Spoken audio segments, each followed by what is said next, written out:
By 1978, if you think that the progress made in wildland fire management so far means that the future is now bright for naturally ignited fire, you'd better think again.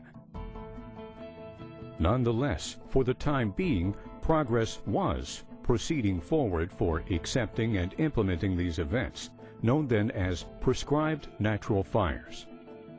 The mid-70s to late 80s saw discussions center around appropriate planning requirements and national environmental policy compliance for managing prescribed natural fire in many major wilderness areas.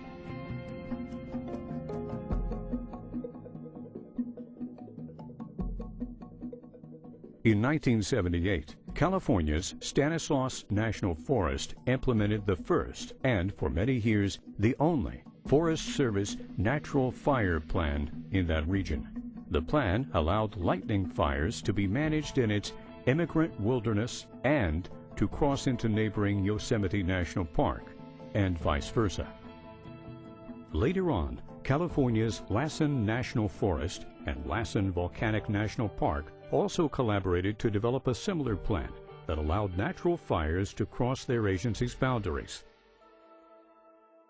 In 1984, a key success story proved to be the collaboration of 4 national forests, the Flathead, Lewis and Clark, Lolo, and Helena, to develop a single prescribed natural fire plan for 3 adjoining large wilderness areas: Great Bear, Bob Marshall, and Scapegoat. While this time period witnessed the successful implementation of many important collaborative natural fire plans, the future, unfortunately, held 3 natural fire managed events that far exceeded their planned boundaries and objectives. These 3 historic so-called escapes would test these natural fire plans and the resolve of every person and agency who supported them.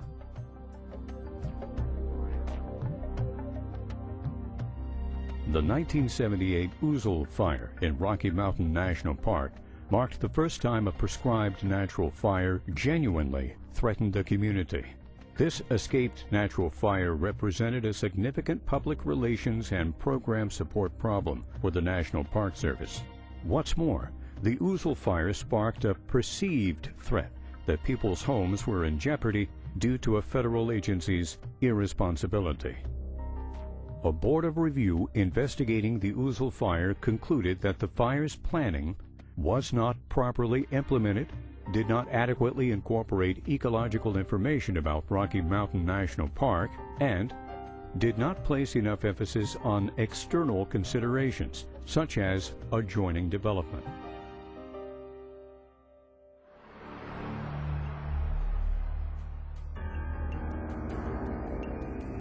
Ten years later, in 1988, 2 more infamous natural fire managed events threatened communities and burned thousands of acres. The major fires in and around Yellowstone National Park and the Canyon Creek Fire in the Scapegoat Wilderness on Montana's Lolo National Forest. The media-famous Yellowstone fires burned across the landscape and the public headlines. These fires ignited considerable controversy when, during 4 long months of fire, almost 1/3 of Yellowstone National Park and more than 1.4 million acres inside the greater Yellowstone area burned.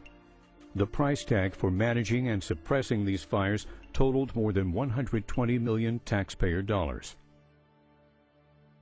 In July, when the park decided to suppress all of its ongoing fires, the combination of extreme weather and dense and dry fuel loadings posed conditions rarely encountered.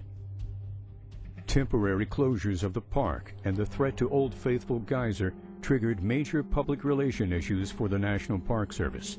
As fires swept toward this national symbol, Old Faithful, and its historic lodge, it accentuated the inaccurate perception that the Park Service was ill-prepared to protect its resources. Even worse was the mistaken presumption that the National Park Service stood by and intentionally permitted this beloved park to burn. Nothing could have been further from the truth. At the same time that Yellowstone was burning, the Canyon Creek Fire was being managed in the Scapegoat Wilderness on Montana's Lolo National Forest. All summer, this fire burned within the limits of its management plan. But on September 4th, a severe windstorm changed everything. By 9 o'clock that night, the fire had dramatically escaped in a 180,000-acre run out of the mountains and onto the Rocky Mountain front. Before weather conditions moderated and it was successfully suppressed, the fire burned more than 250,000 acres, threatened the town of Augusta, Montana, and damaged private property. In the aftermath of these three major natural fire escapes, the Secretaries of Agriculture and the Interior assembled a special fire policy review team to evaluate the wilderness fire policies of both the National Park Service and the U.S. Forest Service. In its findings, this team reaffirmed the fundamental importance of fire's natural role. It recommended that fire management plans be strengthened by establishing clear decision criteria and accountability. This fire policy review team also deemed that interagency cooperation had to be improved. On June 1, 1989, both secretaries suspended all prescribed natural fire programs and directed their agencies to suppress all natural fires in national parks and wilderness areas until all fire management plans conformed to the new federal standards. These natural fire programs were not to be continued.